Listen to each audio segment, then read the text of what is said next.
ഇവർ വളരെ ബോധപൂർവം നടത്തിയിട്ടുള്ള ഒരു ഗൂഢാലോചനയുടെ ഭാഗമായിട്ടാണ് അദ്ദേഹം ഇന്നലെ ചില കാര്യങ്ങൾ സൂചിപ്പിച്ചത്. ആദ്യം തന്നെ അദ്ദേഹത്തിൻ്റെ അജണ്ട CPIM-നെ സംബന്ധിച്ചിടത്തോളം വ്യക്തതയുള്ളതാണ്. അതുകൊണ്ട് തന്നെ ഞങ്ങൾക്ക് യാതൊരു അത്ഭുതവും ഇക്കാര്യത്തിലില്ല. ഇതിലേക്ക് എത്തിക്കും എന്നതിനെ സംബന്ധിച്ച് നല്ല വ്യക്തത CPIM-നുണ്ടായിരുന്നു.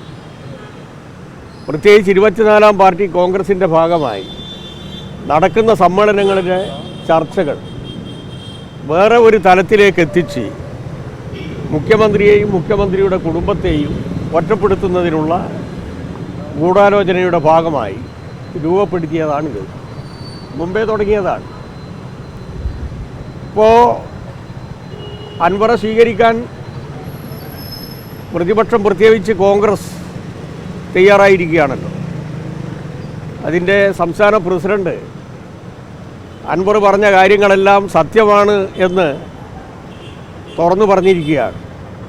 ഞങ്ങളതിൽ അവിശ്വസിക്കുന്നില്ല, അതെല്ലാം സത്യമാണ് എന്നാണ് അദ്ദേഹം പറയുന്നത്. അങ്ങനെയാണെങ്കിൽ ലോക്സഭാ തെരഞ്ഞെടുപ്പിൻ്റെ ഭാഗമായി പ്രതിപക്ഷ നേതാവ് 150 കോടി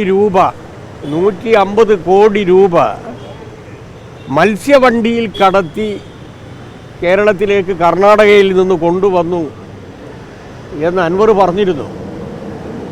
അതുകൂടി ഈ പറഞ്ഞ കാര്യത്തിൻ്റെ ഭാഗമായി ഒന്ന് കൂട്ടിച്ചേർത്ത് വായിച്ചാൽ എന്താണ് സുധാകരൻ സ്വീകരിക്കുന്നതിൻ്റെ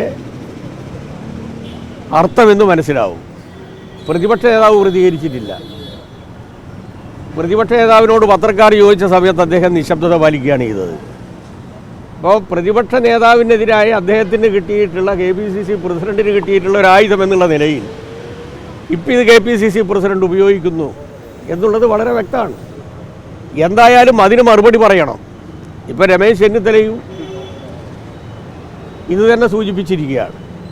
KPCC പ്രസിഡന്റ് പറഞ്ഞതിനോട് ഒപ്പം നിന്നുകൊണ്ടാണ് രമേശ് ചെന്നിത്തലയും ഇപ്പോൾ പത്രക്കാരെ കണ്ട് സംസാരിച്ചത്.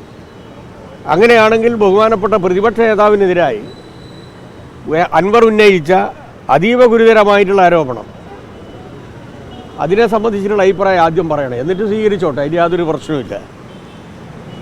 ഇതിനെ സംബന്ധിച്ച് ഞങ്ങൾക്ക് യാതൊരു പരിഭ്രാന്തിയുമില്ല. ഒരു കാര്യം ഞങ്ങൾ പറയാം,